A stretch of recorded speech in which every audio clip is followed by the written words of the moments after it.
This Week in the Boardroom, brought to you by NYSE Governance Services Corporate Board Member, along with Governance Knowledge Partners, the Center for Audit Quality, and Grant Thornton, and contributing partners, National Investor Relations Institute, and the Society of Corporate Secretaries and Governance Professionals.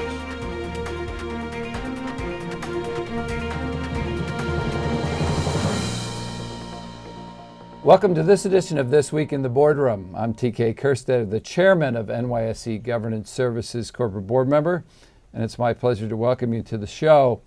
And this is going to be a different show.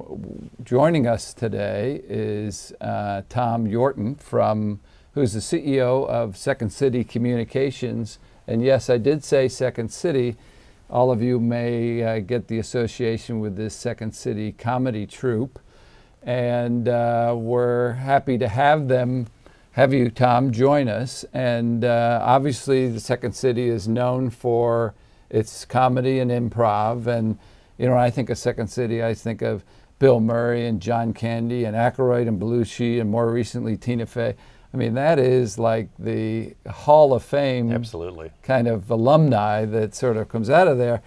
But we're not, as interesting as that is, we're not really here to talk about that part of it. The interesting thing is that you guys have taken that, created Second City Communications, and are really doing business-related compliance training and other what you call, I guess, biz shorts. Yep.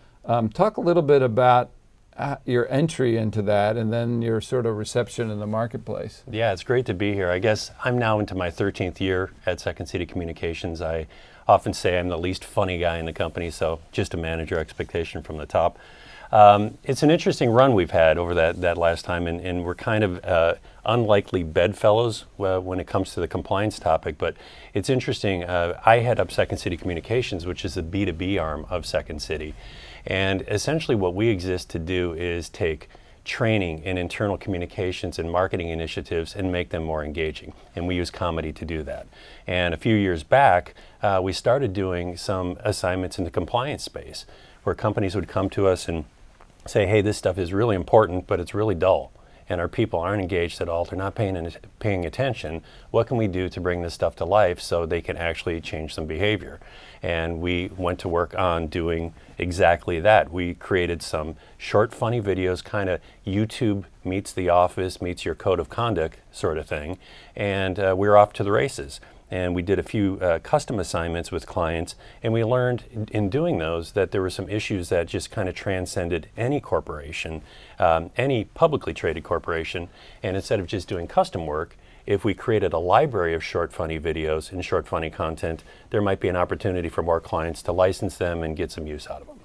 Well, we don't have to look far to know why the compliance piece is important. Look at the multi-million dollar fines that companies have been getting for not having the right compliance in place or not providing training. Exactly. And even though in those cases we've seen people have penalties, when you can prove that you've made the steps, I mean, this is going to happen to some people that they have violations, but when you can show that you've taken the initiative to provide that training, you're seeing a lot of sort of givebacks in the size of the penalties that companies have had. So, in that regards, it's a great investment. When we think of training, obviously we know how important the employee training in, whether it's sexual harassment, FCPA, all those types of things. But I'm curious about when you sort of entered this space, what were the things that were like immediate hits, like companies could really associate with that sort of hit right on your products? Yeah, we co-created all of our initial content and actually all the subsequent content. We're now over 100 videos in the library with clients. And so we got to ask them, what were the hot button topics? What was worth talking about? And it's interesting, aside from regular topics, things like various forms of harassment were toward the high end of the list. Social media policy, what's in and out of bounds when it comes to the use of social media in a company. How can you get in trouble with the use of social media or your people? And what kinds of things can you do to prevent trouble in that? But one of the things that surprised us most was, aside from specific topics, was a lot of VPs of compliance or head of ethics, those kinds of folks, they came to us and they said, we just need general awareness that we have a code of conduct. We just need general awareness that we have an ethics hotline. So we did a lot of content that was just basically internal advertisements for, the ethics hotline, or the fact that, folks, you actually do have a code of conduct, you signed off on it, and it's probably smart to get to know about it. So we have a lot of specific things, but sometimes, just success is just letting people know that there are avenues to go to if you have questions in this space in general. Yeah. So you mentioned about the videos. Have you ever been asked to follow that up with live appearances? We have, and it's what's interesting about us is we're a theater. So doing live work is like the air we breathe. And in fact, the business when I started there was about 98% live. So we would go into company events and annual meetings and sales conferences and those kinds of things. And we still do a lot of that live work.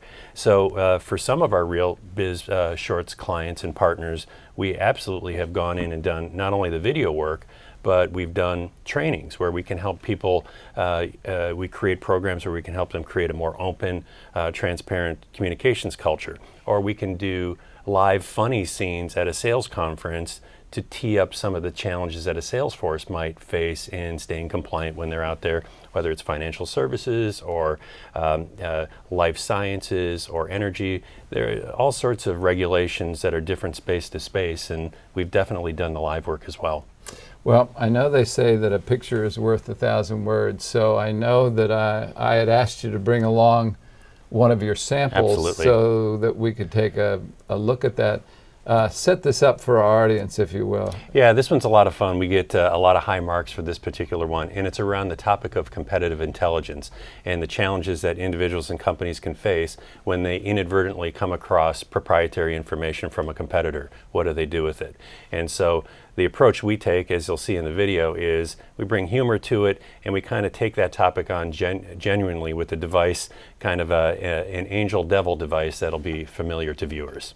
Well, let's take a look at it, and I know it's about a 2-minute, little over 2 minutes, so let's take a look at it.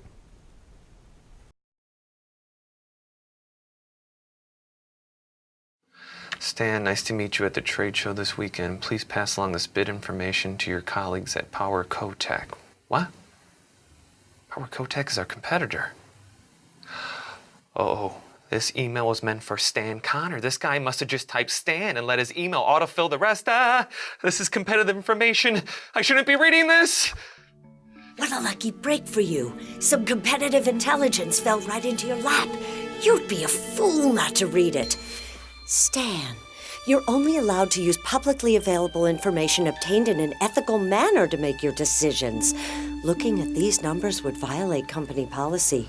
That's true, but, maybe it was a lucky accident. And it's not my fault he sent it to me, right? Of course not. Right. You were meant to have it. Just take down the numbers as a reference point for what Power Cotec is doing.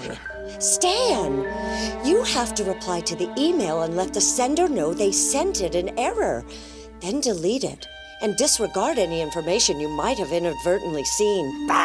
Then inform your compliance officer of the mistake. You're no fun. You're evil. Shut up, both of you. Just shut up. Good. Feel the hatred flow through you. Now, strike me down and your journey toward the dark side will be complete. Isn't that from Star Wars? Lucas stole that from me. What was I thinking? I know I should delete this email. This isn't my information, and using it, I could get both me and Energyco in a lot of trouble. Well done, Stan. You What? passed the test. What? Susan Baker, Energyco Compliance Department. Hi, sorry, I thought that The talking puppets were real? Yeah. A surprising number of people do. I was just walking by your office and I saw you talking to yourself, so I put on my little puppets and I crawled up behind you. Okay, now that I say that out loud, it sounds super weird. It does. But it's not. Well, do you really think it's ethical to eavesdrop on employees when they talk to themselves? Don't listen to him. Of course it's ethical.